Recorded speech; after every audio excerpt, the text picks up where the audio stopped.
All right, so this is problem 9-62, and it's on page 506. A semi-infinite aluminum cylinder with a given thermal conductivity and thermal diffusivity of diameter d equal 15 centimeters is initially at a uniform temperature of 150 degrees Celsius. The cylinder is now placed in water at 10 degrees Celsius, where heat transfer takes place by convection with a heat transfer coefficient of 140 watts per square meter per degree Celsius. Now you can really get lost in the details. Which way is heat flowing? To or from this cylinder? Well, the water's hot and the cylinder's not. Is that what it is? Yeah, so heat is, actually no, I've got that wrong. I've got that backwards. The cylinder's hot and the water's not.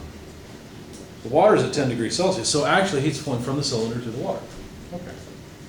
Determine the temperature at the center of the cylinder 10 centimeters from the end surface 8 minutes after the start of the cooling. Well, let me draw a 962. Let me draw a figure for you so we can talk about the direction of heat transfer. So this goes on for infinity on that side, but this end is capped off where it ends there. There's our center line. The thermal conductivity is a property of the body. It was given as 237 watts per meter per degree Celsius. The thermal diffusivity, also a property of the solid, 9.71 times 10 to the negative fifth, and I just ran out of space, but those are square meters per second. And initial temperature, how about if I do this? TI, 150 degrees Celsius. You got to understand there's water all around this that is transferring heat with the cylinder. The water all around, what symbol would we use for it? T infinity, exactly. T infinity is at 10 degrees Celsius. Does the water temperature change as the cylinder cools down? Well, locally around the cylinder, but what we're assuming with this T infinity is that there's water far enough out that it doesn't know the cylinder's present, right? It doesn't warm up at all during this process.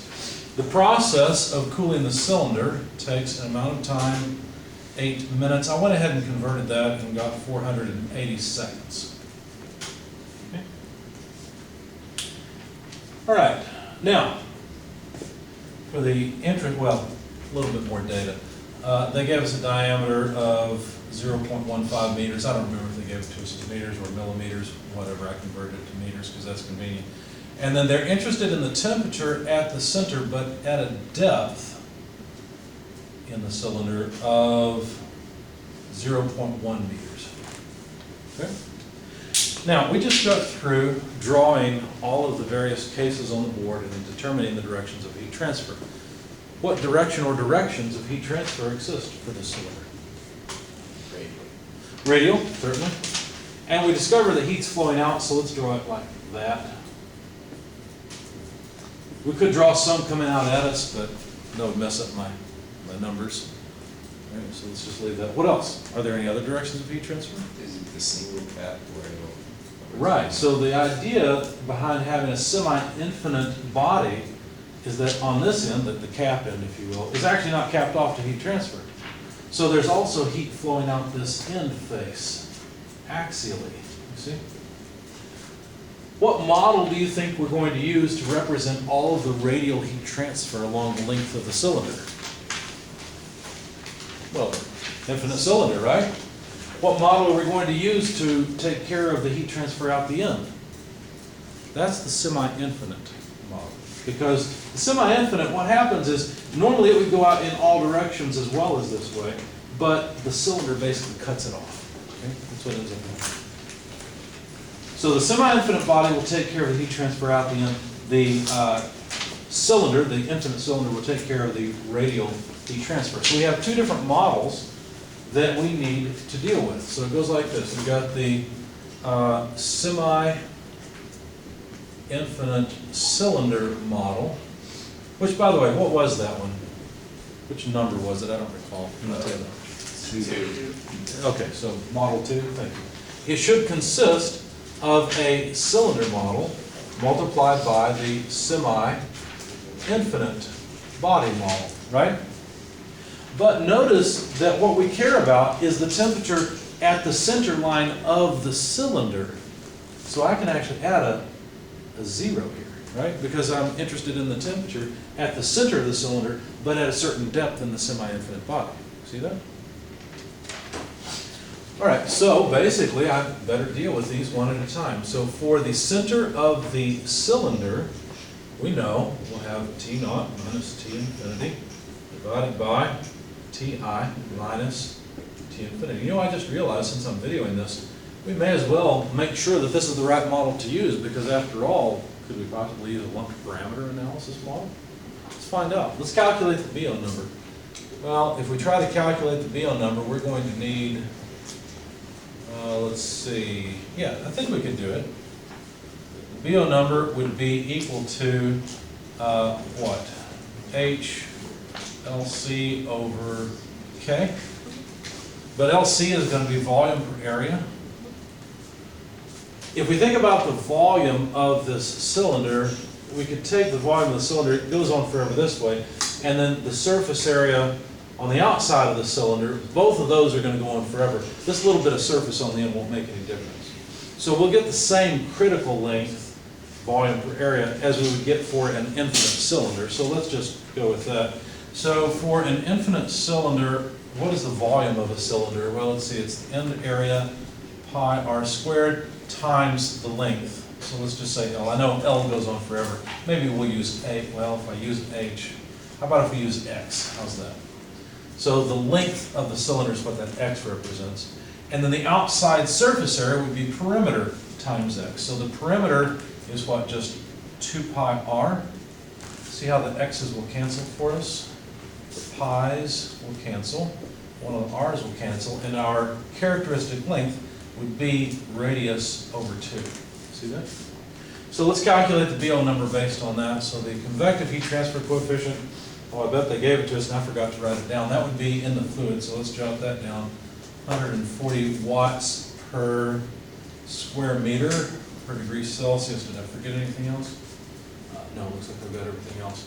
All right, so 140 watts per square meter per degree Celsius divided by the thermal conductivity, 237 watts per meter per degree Celsius, and then I'm going to need a factor of 2 in the denominator, and then the radius in the numerator. So the radius, there's the diameter, it's 0.015, so times, what, 0.075 meters. So I haven't worked this on my sheet here, so I'll ask you to grab your calculators. I'm checking units. Yeah, it looks like all the units cancel, so we have a BO number. So I need 140 times 0.075 divided by 237 divided by 2. What do we get when we plug that into your calculator?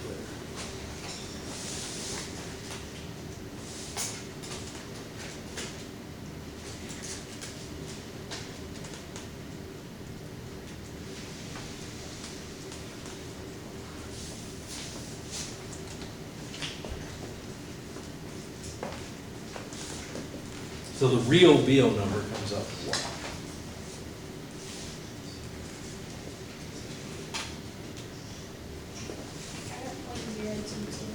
0.022, thank you.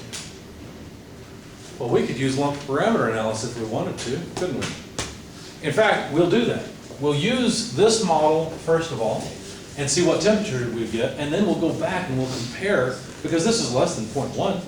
So that means that the convective resistance is a lot more than the conductive resistance within the body. Okay, that was interesting. We're going to need the BO number for a cylinder along the way. Well, let's see, for a cylinder, the BO number is defined as, for the cylinder model, it's HRO over K. See the difference between these two BO numbers? This one has a factor of 2 in it that this one doesn't have, you see? Anyway, that number comes out to, not surprisingly, 0.044, and it is non-dimensional just like this one was, which is 0.022, okay? So even though we could use lumped parameter analysis, we're going to go this way so you can see how to work a problem with two separate bodies that model both directions of heat transfer, and then we'll go back and consider lumped parameter analysis. So in order to work with this, which by the way, the full equation for the cylinder is A1e to the negative lambda 1 squared tau. Don't forget to square that to lambda 1. Remember, the BO number will give rise to A1 and to lambda 1. In fact, when I looked these up, I had to interpolate because, of course, 0.04 is in the table, but 0.044 is not. So go to the page. What page number is it that has all the A1 lambda 1 numbers for us? I don't recall. 474, thank you. So we're on page 474, and we're looking at the cylinder model. I think that's the second one over, isn't it? Isn't it plane walled and cylinder and sphere? Okay. Yeah, so A1 lambda 1, we need the center columns. Do these numbers look reasonable? I got 1.0110 for A1, and for lambda 1, I got 0.2948. They should be, those numbers should be slightly beyond the numbers for BO number equal to 0.04. One thing that's really easy to do in these tables, be careful about this, we're looking for 0.044. It's really easy to accidentally look at 0.4. Okay? Why that is, I don't know, but I struggle with it. I know my students in the past have always struggled with that. Do these numbers look okay? All right.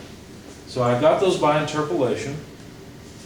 And so this allows us to calculate the, well, let's see, I kind of messed myself up here. This allows us to calculate the dimensionless center temperature of the cylinder. We plug in A1, 1.11, I'll leave off the 0, e to the negative lambda 1, 0.2948, like I said, don't forget to square that, times tau. Oops, I forgot to calculate tau. Well, let's take care of that. That's the Fourier number. The Fourier number is the thermal diffusivity times time divided by thermal conductivity. Thermal diffusivity of the body was given 1.71 e negative 5, and those are square meters per second. Always put your units in to make sure that you're that you end up with a dimensionless number, because you could accidentally put 8 minutes here instead of 480 seconds if you don't realize that the time needs to cancel. Okay? The thermal conductivity K is 237 watts per meter degree Celsius. And let's see. What am I doing wrong? Because that doesn't come out. Oh, helps to put the right number into the Fourier. See how the units just saved me? I literally just made the mistake. I thought there's no way I'm going to cancel watts with square meters. And what will I do with the degrees Celsius? I'll really have to confuse you today, won't I? Anyway, I was supposed to put in R naught squared. Just flying too fast, and I looked at the bottom of the BO number. So the outside radius of this thing is 0.075 meters, and that needs to be squared. So that takes care of the square meters, and we've got something that's non-dimensional. So anyway, I got a Fourier number of about 8.29 in D.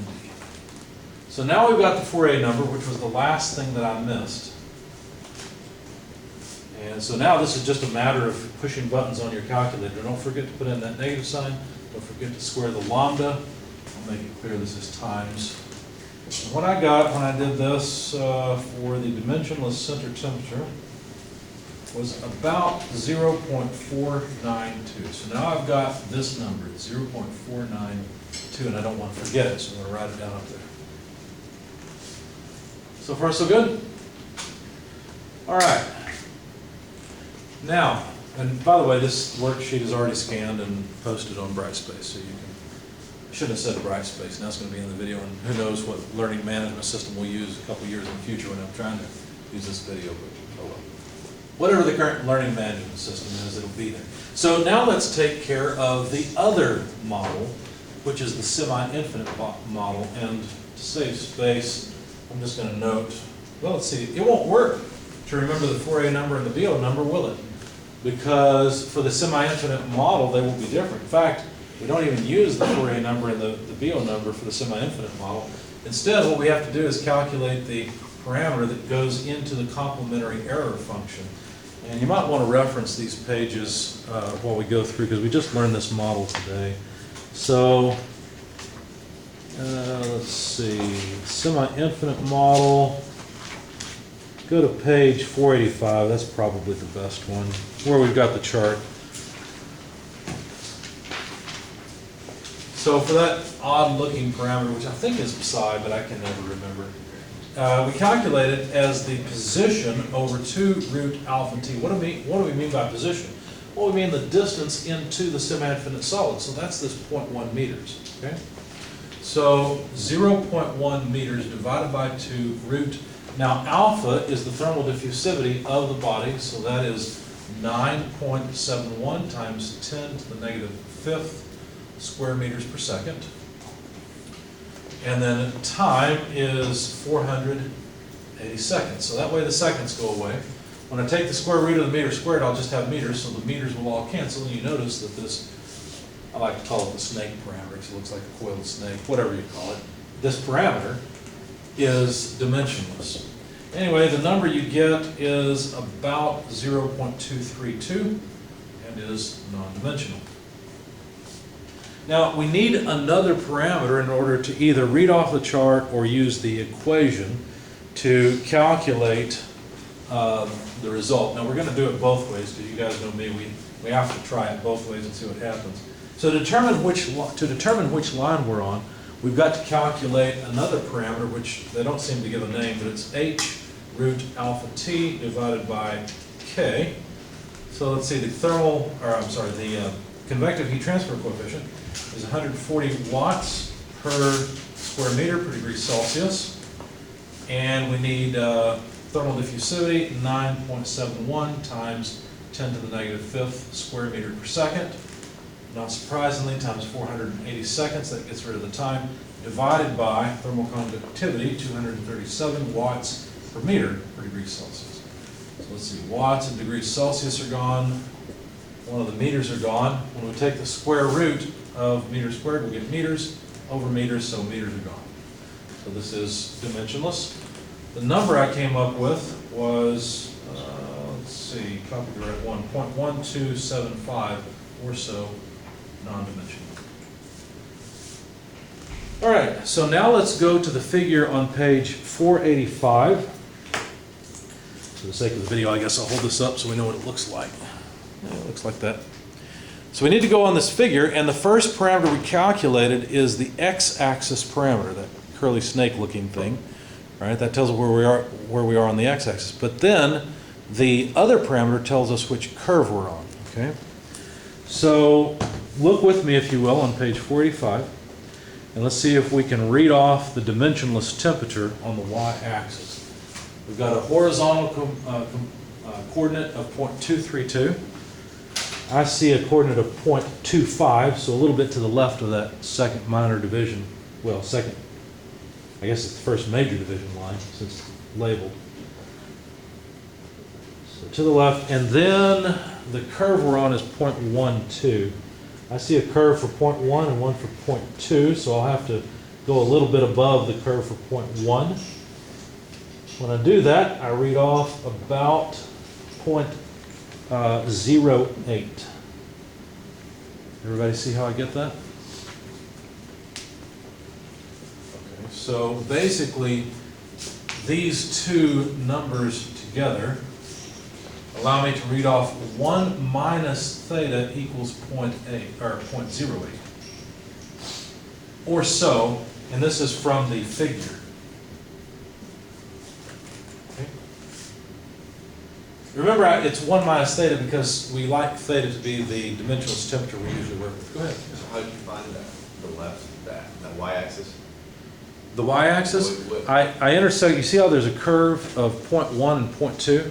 Yeah. So it's a little bit above that curve. And then on the x-axis, I know I'm at 0.232, which is a little bit left of 0.25. How do you know you're a little bit above the 0.1 axis? Because the number is 0.1275. Got it. This is the number that determines which curve we're on, and this is the number which determines the x-axis coordinate. Gotcha. Good question. Any others? Okay. Now, this is not a particularly precise result, so now we will use equation 9-22 in order to calculate the result. Now, be careful here, because what we're getting is a dimensionless temperature, but it's still a 1 minus theta dimensionless temperature. Now, if you are watching the video, please look at the equation because I'm not going to copy the equation. It's long and there's not a large need to copy it here in the class. You guys have it in front of you. So we're going to plug numbers directly into equation 9-22. So the first thing we need is the complementary error function, ERFC, of x over 2 root alpha t. Do we have x over 2 root alpha t? I bet we have. I don't have any notes about it. But x over 2 root alpha t is just that parameter we dealt with before, so it's just 0.232. Okay? Minus the exponential, so this is e to the power of, we need hx over k. Well, I don't see hx over k, but look, if we were to multiply this parameter with this parameter, what would we have? Let's check. Let's see. We'd have x over 2 root alpha t times h root alpha t divided by k. The root alpha t's would go away, and we'd have hx over 2k. But what we really want is hx over k. So we're going to get half of what we need, right? So grab your calculators, please, and let's multiply. Let's see, so what I want to do is multiply that by 2. So notice I already have these two things, don't I? So I need 2 times 0.232, and then multiplied by h root alpha t over k, which is 0.1275. And that will give me hx over k, which is what goes into my equation next. Okay? So do me a favor, if you would, and multiply this out. What do we get for hx over k? Of course, you could just plug in hx over k if you wanted to. 0.059. 0.59, thank you. All right, so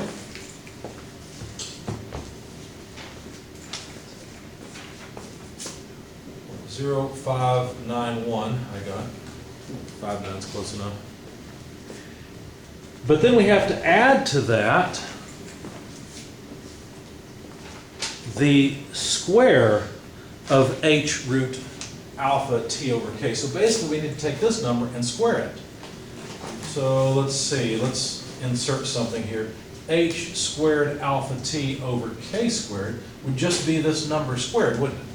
So square 0.1275 for me, and let's see what we get.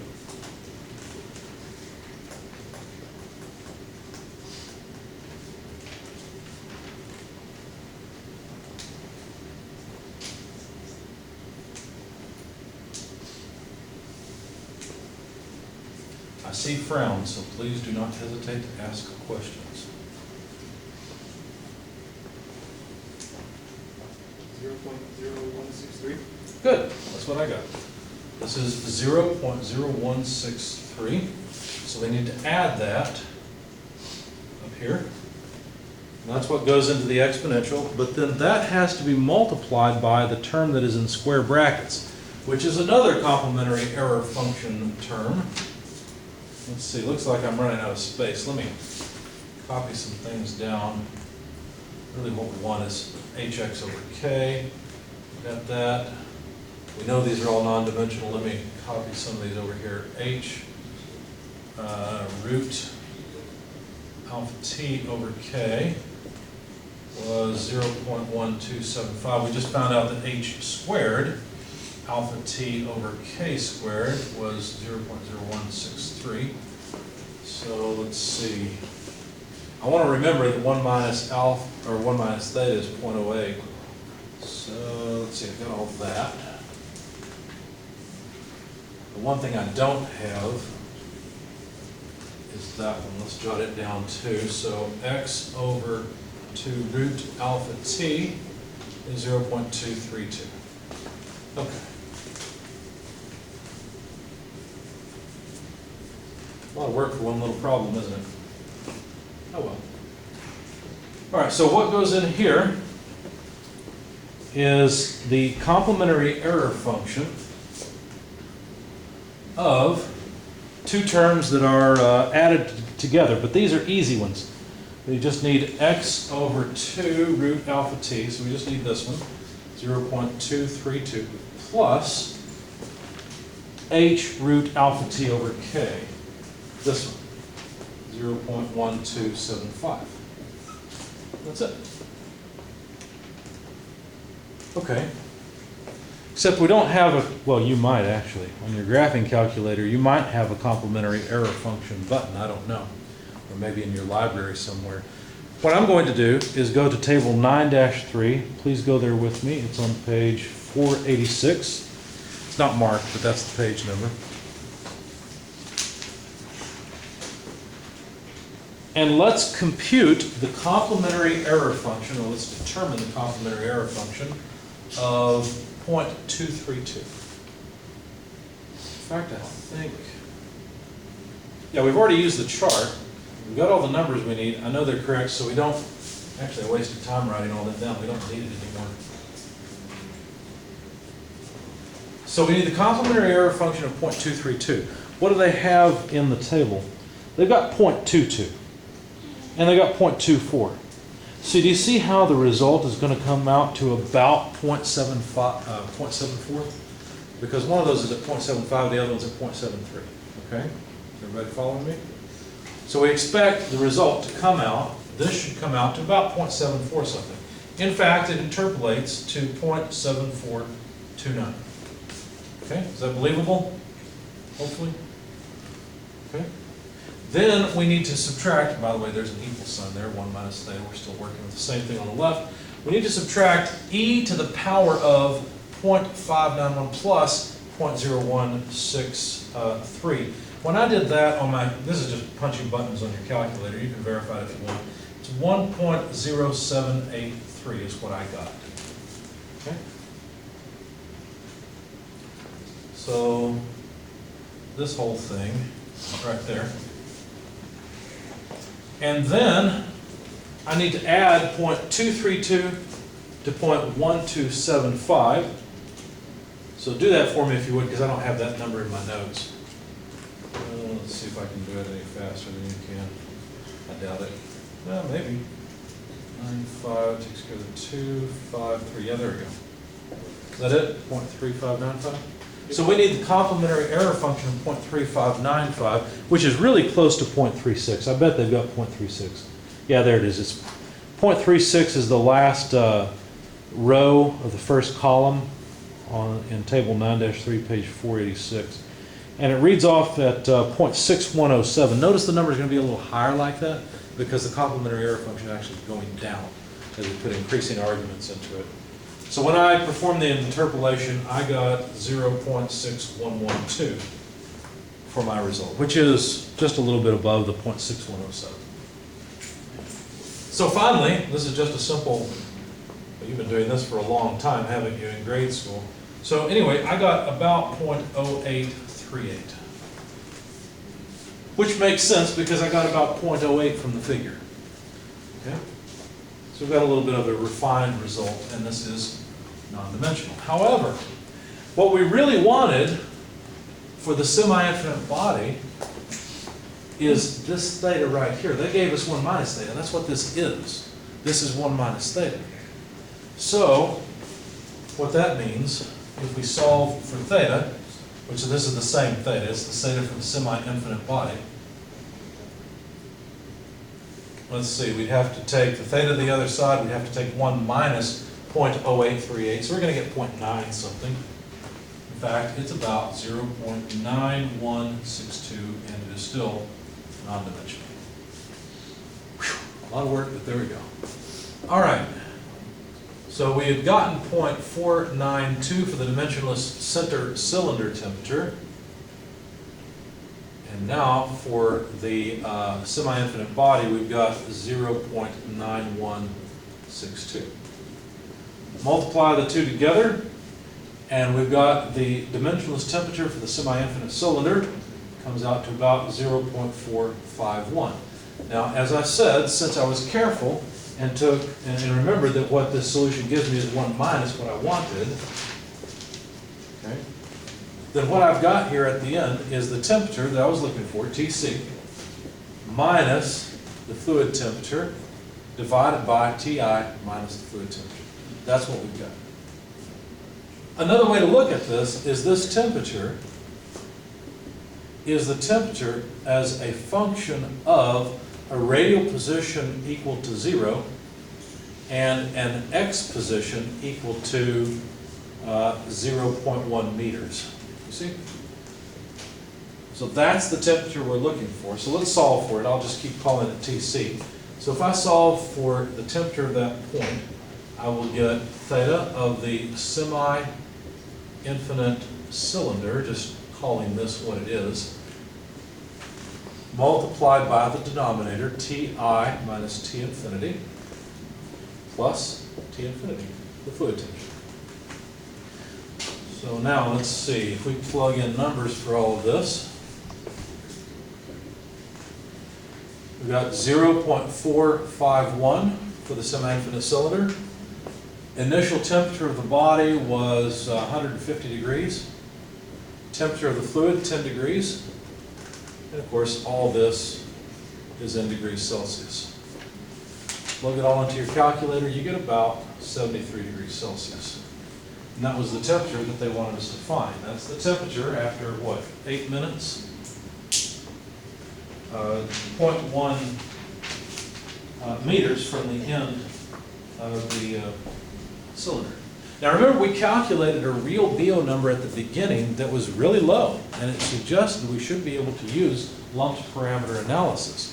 So help me out here. Let's go through that as well. I don't have it in my notes, as I said, but we should be able to go through it. So let's see, lumped parameter analysis, and let's just compare. Now the lumped parameter analysis model basically claims, or is, we assume, I'm in the wrong chapter, no wonder I can't find what I'm looking for. We assume that the body is at a uniform temperature.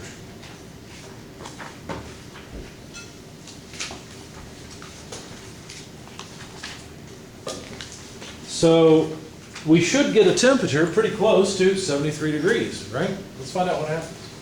This will be interesting. I haven't tried this yet. The lumped parameter analysis model says that the dimensionless temperature, theta, is simply e to the negative Vt. That's it. And by the way, the dimensionless temperature is, of course, the temperature that we want, which is going to be the same temperature throughout the body, so I'll just leave it as T, minus the temperature of the fluid divided by the initial temperature of the body minus the temperature of the fluid. But we need that parameter B. Now, B is not the BO number. Okay? It's HA over rho V C sub B. Do you recognize a piece of this now? Do you see how the volume per area is appearing over and over again? In fact, when we went through this a little bit earlier and calculated the real BO number, I said that the volume per area ratio was what? What did we come up with for the volume to area ratio? Do you remember? It was the outside radius over 2. You can go through, if you want, what the volume of the cylinder would be and what the surface area would be, and you'll find that it's just radius over 2. So basically, I need the inverse of that here. So this would be H2 over rho R outside CP. Okay. Now, this CP, that's a heat capacity. Heat capacity of what? Is it the heat capacity of the fluid? Because the fluid has some heat capacity, or is it the heat capacity of the solid? What is it that's actually changing temperatures? The body, isn't it? Notice that these models never talk about fluid changing temperature, they talk about the body's changing temperature. So if it's the body that's changing temperature, then it's the heat capacity of the body we're interested in. Notice all these properties, thermal conductivity, thermal diffusivity, these are all properties of the body. The only thing we have in regard to the fluid has to do with heat transfer of the fluid, not so much a property of the fluid. So the heat capacity we want is the heat capacity of the body. Now we've got a small problem because they didn't give that to us. I'm going to have to go back and find the definition of thermal diffusivity, because that's one I know what it is. I have trouble remembering exactly how it's defined. I know it's a ratio between heat storage and heat conducted, and so it's going to involve the thermal conductivity and the heat capacity. But I'm gonna have to look up thermal diffusivity and recall the definition of it. Page 391 should get us there.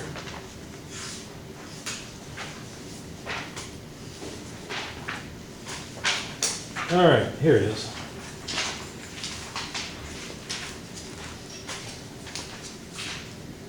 So let's work over here since we're doing the same thing. Thermal diffusivity is thermal conductivity divided by rho Cp. So if we have rho Cp anywhere, I think we can make our lives a little bit easier.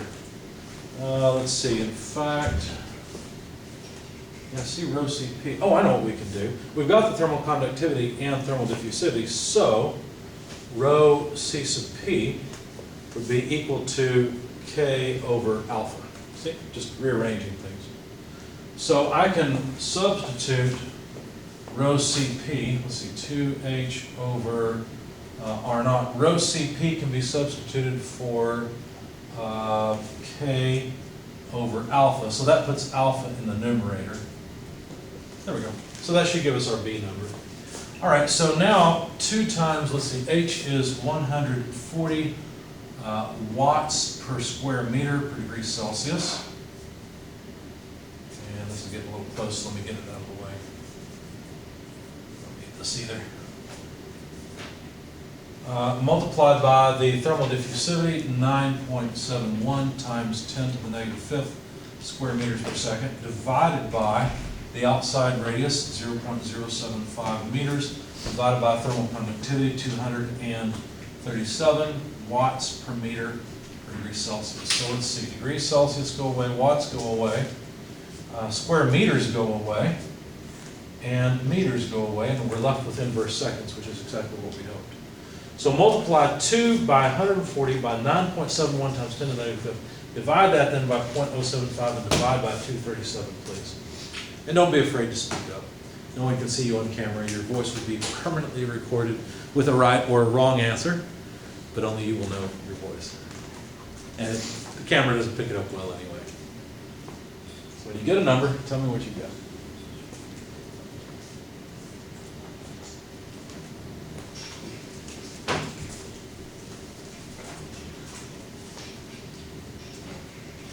Don't forget that 2, please.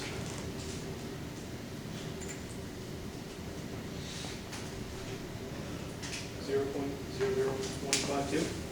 0.00152, okay. Inverse seconds. Anyone second that or have a different number? See 2 people shaking their head yes. Okay. Wait for one more. No, okay. So we got 3 people saying that's right. Thank you. So now, let's plug in, let's see, I guess we'll go ahead and calculate e to the negative bt. So 0.00152, and these are inverse seconds, multiplied by 480 seconds. So give me e to the negative, and I need 0.00152 times 480. What do we get as our dimensionless temperature?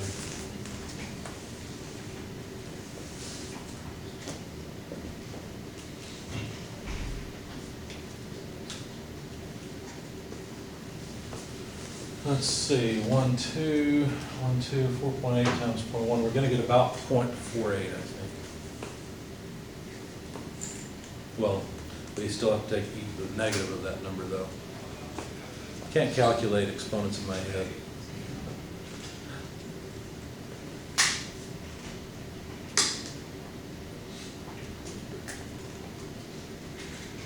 About e to the negative half, which would be 1 over the square root of e. 2.7 is going to be about 1.75, I think. 1 over 1.75 roughly. I'm still trying to calculate the exponent in my head. It's not working out well for me. 0.48? Wait a second, that's after e to the power of? So we got about 0.48 here and 0.48. Okay, interesting. Thank you. So we got about the same number. All right. Notice that that's about the same as what we had here for the dimensionless temperature. We'll go through and calculate the resulting temperature, but you'll see it's about the same. So basically, the temperature we're interested in is equal to, let's see, e to the negative bt, so I'm consistent with what I did over there, multiplied by the denominator, ti minus t infinity, and make it 8 sideways, there we go, plus t infinity, okay? So that is 0.48 multiplied by, what, 150 for the initial temperature, I think, minus 10 plus 10. So what temperature do we get as the body's entire temperature from the lumped parameter analysis model?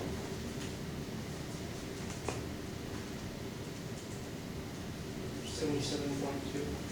Thank you. And that's pretty doggone close to 73 degrees, isn't it? Okay. Any questions about all this? All right. Well, thank you for your calculator help, by the way.